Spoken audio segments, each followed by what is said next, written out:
Subscribe చేసేటప్పుడు పక్కనే ఉన్న గంట సింబల్ ను నొక్కి యాక్టివ్. ముఖ్య కారణం ఏమంటే గత 9 సంవత్సరాల నుంచి కూడా వైఎస్ఆర్ కాంగ్రెస్ పార్టీలో జగన్మోహన్ రెడ్డి గారు ఎప్పుడైతే కాంగ్రెస్ పార్టీ వదిలి బయటకు వచ్చిన నుంచి కూడా వైఎస్ఆర్ కాంగ్రెస్ పార్టీలో కొనసాగడం జరుగుతుంది. ముఖ్యంగా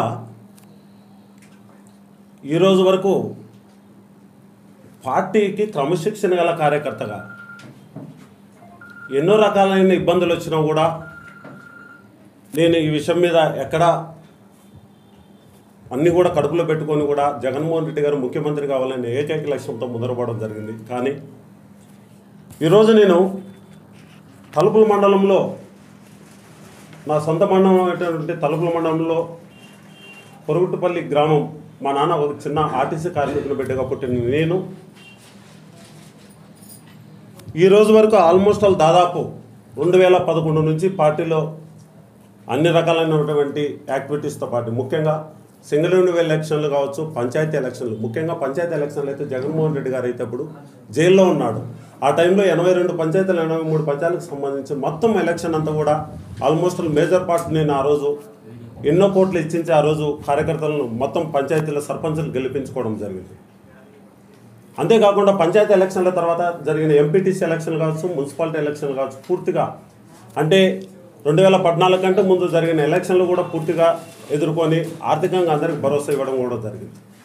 అంతేకాకుండా 2014లో ముఖ్యంగా అత్తర్ చాంద్ బాషా గారు 1 నెల ముందు పార్టీలోకి వచ్చి టికెట్ ఇవ్వాలని ఆశించినప్పుడు పూర్తిగా మా యొక్క మనోభావాలు దెబ్బతిన్న మాట వాస్తవమే. కానీ ఆ రోజున్న పరిస్థితుల్లో మైనార్టీకి మనం టికెట్ కేటాయించాలని జగన్మోహన్ రెడ్డి గారు చెప్పిన ఏకైక నిర్ణయంతో నేను ఆ రోజు నామినేషన్ వేయడం జరిగింది. కానీ లాస్ట్ సెకండ్లో టికెట్ వస్తుందని ఆశించడం జరిగింది. ఎందుకంటే కార్యకర్తలంతా పార్టీకి ఎంతైతే విశ్వసనీయత కలిగి ఉంటారో ఒక వ్యక్తి విషయంలో కూడా అంతే విశ్వసనీయత కలిగి ఉంటారని తెలియజేయడానికి కదిరి నియోజకవర్గానికి సంబంధించిన ముఖ్యంగా 72లో యోమారెడ్డి మీద శ్రీనారాయణ రెడ్డి గారు ఇండిపెండెంట్గా గెలిచడం జరిగింది. అంటే కదిరి ప్రజలకు విచక్షణ జ్ఞానంతో వేసే ఓటు హక్కు ఉంది కాబట్టి. కానీ అందరం కలిసి ఒక నిర్ణయం తీసుకున్నాం. ఆ రోజు వైఎస్ వివేకానంద రెడ్డి సార్ వచ్చి ఆ రోజు ఒకటే చెప్పాడు, భాస్కర్ రెడ్డి జగన్మోహన్ రెడ్డి గారు మిమ్మల్ని విత్డ్రా చేసుకోమని చెప్పారు అని.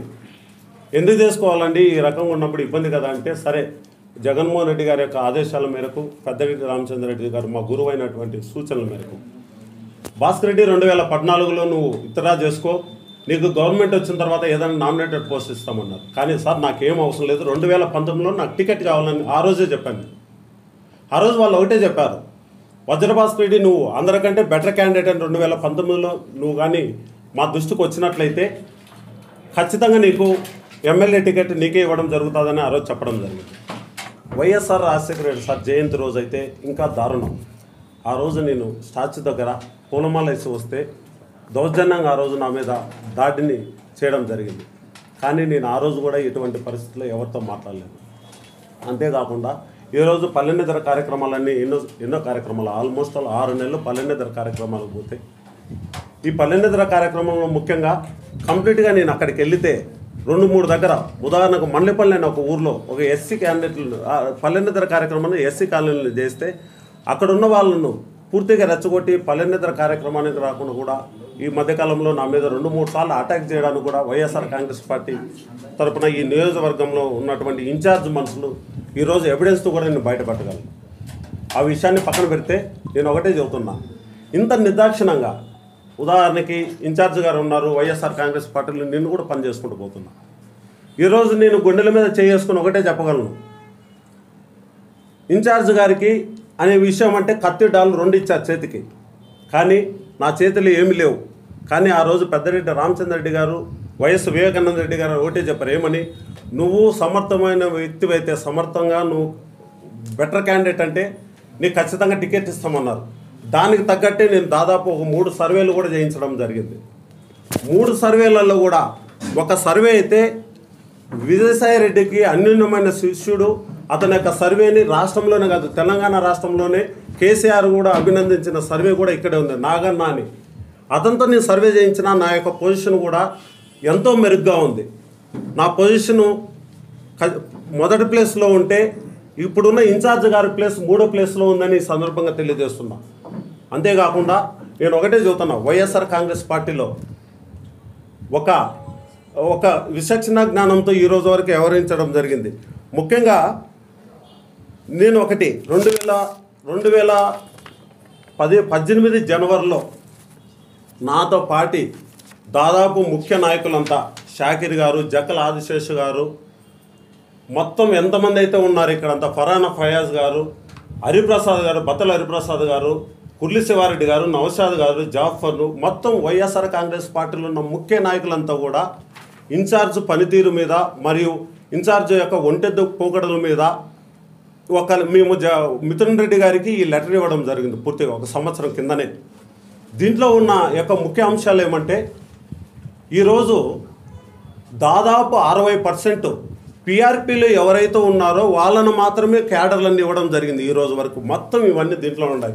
మీరు కూడా మొత్తం అన్ని నేమ్స్ తీసుకోవచ్చు.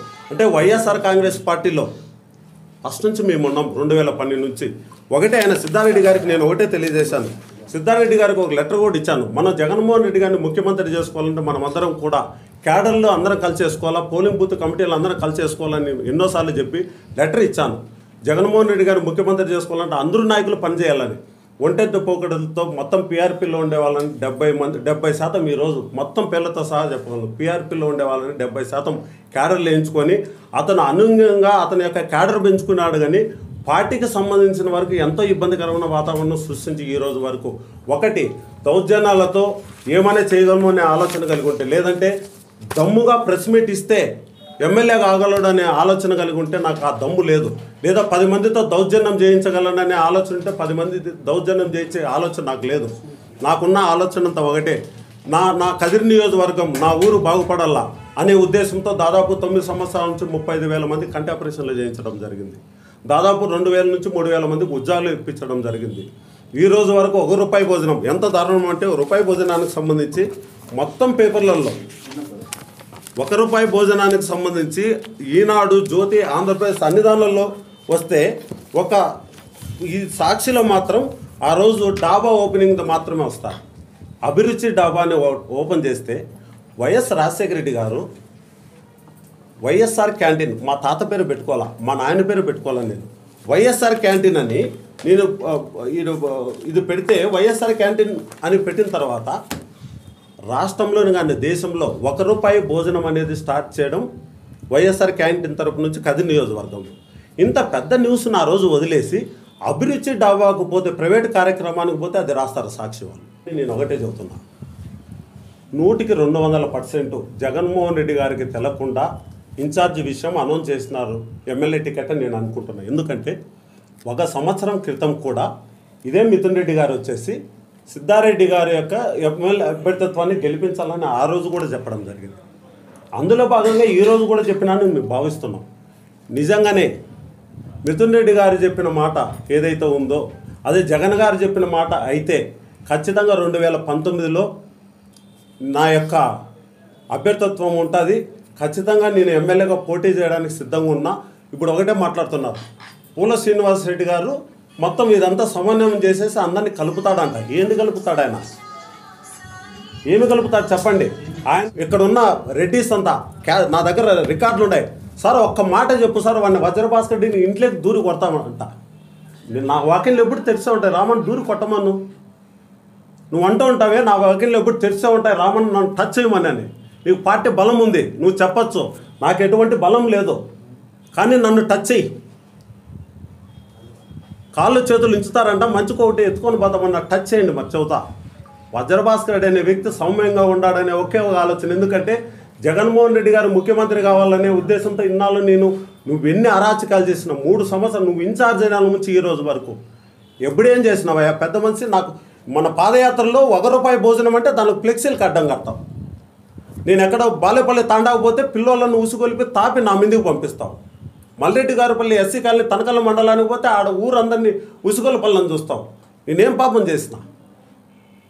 మళ్ళీ చెబుతున్నా, ఈరోజు ఎట్టి పరిస్థితుల్లో నేను ఒకే ఆలోచన ఉంది. నేను ఇన్ఛార్జ్ గారి మీదనో ఇంకొకరి మీద ఓడిపోవాలని నేనైతే నామినేషన్ వేయను.